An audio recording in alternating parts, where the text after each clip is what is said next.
7월 23일 화요일, 오늘 10% 이상 급등한 종목과 그 이유에 대해서 알아보겠습니다. 오늘 장은 오후 4시 30분 키움증권 기준으로 코스피 지수는 0.39% 상승한 2774.29포인트로 마감했습니다. 외국인은 매수, 기관은 매도로 임한 가운데 개인은 매도로 대응했네요. 한편 코스닥 지수는 0.27% 상승한 812.12포인트로 마감했습니다. 외국인과 기관은 매수로 임한 가운데 개인은 매도로 대응했습니다. 그럼 본격적으로 오늘의 급등 종목들을 살펴볼게요. 오늘 10% 이상 급등한 종목은 총 29종목으로 코스피에서는 8종목, 코스닥에서는 21종목이 나왔습니다. 이 중 상한가 종목은 현대약품, 셀리드 2종목이고요. 오늘 하한가 종목은 없었습니다. 총 29개의 급등 종목들을 한데 모아서 섹터별로 묶어보니 4개 테마로 나눠볼 수 있었어요. 그 외 나머지는 개별 이슈로 오른 종목들인데요. 먼저 1번 해리스 부통령 섹터입니다. 바이든 대통령이 대선 후보에서 사퇴하면서 이번 대선이 해리스 부통령과 트럼프 전 대통령 간의 대결로 치러질 가능성이 커지고 있습니다. 미국의 일부 여론조사 기관에 의하면 바이든 사퇴 당일에 유권자 약 4,000명을 조사한 결과 트럼프의 지지율은 47%, 해리스는 45%로 오차범위 내에 접전을 벌이고 있다고 전해졌어요. 이 같은 소식에 해리스 부통령 관련주로 사호피임약과 대마 관련주들이 강세를 보였는데요. 해리스 부통령은 여성의 선택권을 강조하며 낙태권을 지지하고 있습니다. 미국의 대통령 및 부통령 가운데 처음으로 임신 중절 서비스를 제공하는 의료기관을 방문한 바 있습니다. 또한 바이든 대통령과 해리스 부통령은 대선 공약으로 기존 연방정부 차원의 마리화나 합법화를 예고한 바 있는데요. 두 사람은 마리화나 관련 유죄 판결 기록의 말소까지 검토하는 것으로 알려져 있습니다. 이러한 부분 때문에 사호피임약 및 대마 관련주들이 해리스 부통령 관련주로 부각된 모습이었는데요. 반면에 최근 트럼프 수혜주로 주목받았던 재건과 남북 경협 관련주들은 약세를 보였습니다. 다음은 이번 비만 치료제 섹터입니다. 생물보안법 시행과 금리 인하 기대감이 지속되며 제약 바이오 테마의 강세가 이어지는 가운데 노보노디스크의 비만 치료제로 유명한 위고비가 국내 출시를 위한 막바지 수순에 들어갔다는 소식이 전해지면서 비만 치료제 관련주들의 강세가 이어지고 있습니다. 노보노디스크의 비만 치료제 중 하나인 삭센다의 특허 만료 소식도 지속 호재로 작용되고 있는데요.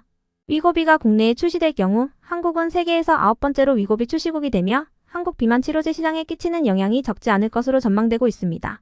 이러한 분위기 속 비만 치료제 테마가 강세를 이어가 주었네요. 다음은 3번 전력 섹터입니다. HD현대일렉트릭이 2분기 어닝 서프라이즈 실적을 발표했습니다. 전년 동기 대비 매출액과 영업이익, 순이익 모두 크게 상승한 실적을 발표했는데요. 이와 관련하여 HD현대일렉트릭의 관계자는 AI 산업의 확장과 전기화 추세에 따라 전력기기 수요 확대가 지속될 것으로 전망했어요. 효율적인 투자로 시황 수혜를 극대화하는 한편 연구 개발을 이어나가고 신시장 개척을 통해 새로운 성장 동력을 확보할 계획이라고 밝혔습니다. 시장의 기대가 컸지만 그 기대를 넘어서는 실적을 발표한 HD현대일렉트릭을 보며 같은 전력 섹터에 있는 종목들도 실적 기대감을 입은 모습이었네요. 다음은 4번 의료 AI 섹터입니다. 대표 의료 AI 기업인 뷰노와 루닛이 연일 활발한 성과를 전해오고 있습니다. 뷰노는 AI 기반의 뇌정량화 의료기기인 뷰노메드 딥브레인을 미국 시장에 공식 런칭한다고 밝혔는데요. 루닛도 카타르 공중보건부가 주관하는 국가 유방암 검진 프로젝트에 자사의 AI 유방암 검진 솔루션인 루닛 인사이트 MMG를 제공한다고 전해졌어요. 이 같은 소식 속 의료 AI 산업 성장에 대한 기대감이 커지는 모습인데요. 이 중에서도 JLK는 최근 미국 내 유력 매체인 AP통신이 JLK에 대한 긍정적인 기사를 보도했다고 전해지면서 상한가에 갔던 종목입니다. AP통신은 JLK를 한국 증시에 상장된 첫 의료 AI 기업으로 소개했는데요. AI 뇌졸중 진단 솔루션 분야의 세계적 기술력을 보유한 기업으로 평가했다고 전해진 바 있습니다. 그 외 나머지는 개별 이슈로 오른 종목들인데요. 먼저 노건 C&I는 상장 폐지로 인한 적리매매 기간 중 강세를 보였습니다. 노건 C&I의 적리매매 기간은 이번 주 금요일까지입니다. 이어서 셀리드는 코로나 백신 후보물질에 적용된 독자적 기술에 대해 미국과 러시아 특허 등록이 완료됐다고 밝히면서 상한가로 마감했습니다. 한국과 유럽, 일본, 러시아, 중국 등에서 특허를 출원 중인데 이어 미국과 러시아에서도 특허를 등록했다고 전해졌습니다.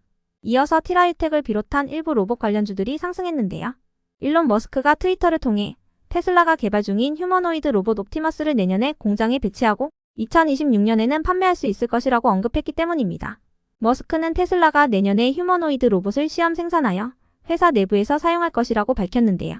2026년에는 다른 회사들을 위해 대량 생산할 수 있기를 희망한다고 언급했어요. 이 소식에 어젯밤 테슬라의 주가는 5.15% 상승한 가격으로 마감했는데요. 이러한 분위기 속에서 일부 로봇 관련주들이 강세를 보였습니다. 한편 유투바이오와 서울리거, EM텍의 급등 이유는 파악되지 않았습니다. 이어서 한중NCS는 주요 배터리 기업들이 전기차 캐즘 속에서 에너지 저장 장치로 돌파구를 마련하고 있는 가운데 에너지 저장 장치 관련주로 강세를 이어간 모습이었습니다. 한중NCS는 에너지 저장 장치가 안고 있는 가장 큰 이슈인 화재와 열폭주, 안전성 등을 개선 후 삼성 SDI의 협력사로 선정되어 있다고 알려져 있는데요.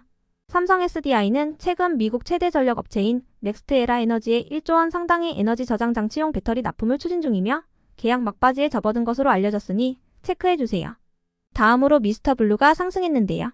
콜드만삭스가 네이버 웹툰의 미국 회사인 웹툰 엔터테인먼트에 대해 62달러의 목표 주가를 제시했다고 전해졌기 때문입니다. 콜드만삭스는 웹툰 엔터테인먼트가 웹툰 시장과 크리에이터 경제에서 유리한 유치를 점하고 있다고 평가했습니다. 연구개발과 일반 관리비가 상대적으로 일관적이라는 특성으로 인해 마진도 꾸준히 확대될 것으로 전망했는데요. 현재 시장 점유율을 고려할 때 2029년까지 연평균 20% 이상의 매출 성장률을 달성할 수 있을 것으로 전망했어요. 이 같은 분석에 어제 미국장에서 웹툰 엔터테인먼트의 주가는 16.97%의 급등세를 기록하고 공모가인 21달러를 회복했는데요. 네이버 웹툰의 강세 속에서 웹툰 관련주들이 강세를 보였습니다. 이어서 카페24는 미래에셋증권의 목표 주가 상향 소식에 강세를 보였는데요. 미래에셋증권은 카페24가 6월 19일에 유튜브 쇼핑 전용 스토어 기능을 출시한 이후 PC일 평균 이용자 수가 급상승 중이라고 밝혔습니다. 이러한 분석에 카페24가 강한 반등세를 보여주었네요. 한편 하나엔진을 비롯한 조선 관련주들은 배 가격의 상승세가 지속되는 가운데 2분기 조선 업종에 대한 실적 기대감이 지속되면서 강세를 이어갔습니다. 이어서 화성밸브가 상승세를 이어가며 52주 신고가로 마감했는데요. 한국석유공사가 동해가스전 개발을 위한 첫 탐사 시추 장소로 대왕고래를 선정했다는 소식이 지속 이슈로 작용된 모습이었어요. 대왕고래는 이번 동해가스전 프로젝트의 이름으로 석유와 가스가 가장 많이 매장돼 있을 것으로 추정되는 곳을 의미하는데요. 구체적인 위치는 보안사항으로 공개하지 않았습니다. 한국석유공사는 최근 동해에서 첫 시추공 위치를 잠정적으로 잡고 리뷰를 진행 중이며 이 과정을 마치면 산업부에 정식으로 시추 승인을 요청할 계획이라고 알려졌습니다. 한편 CCS가 급등할 만한 호재는 파악되지 않았었는데요. 장마감 후 초전도체 가능성 물질로 주목받았던 LK99를 개발한 권영환 교수가 학계 검증을 받기 위해 조만간 고순도 초전도체 LKK17의 샘플을 제공한다는 소식이 있었습니다.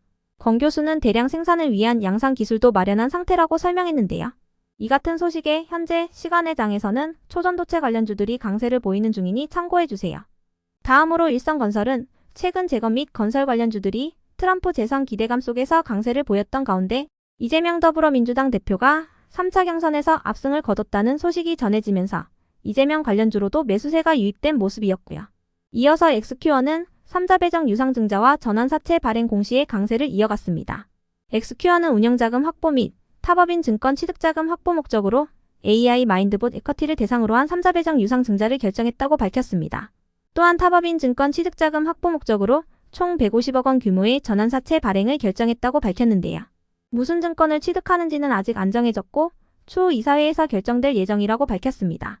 끝으로 CJ가 급등할 만한 호재나 공시는 파악되지 않았는데요. IBK투자증권은 보고서를 통해 원가 부담이 완화되는 경향이 이어지면서 2분기에도 식료품 기업들의 수익성 개선 기대감은 유효하다고 밝혔습니다.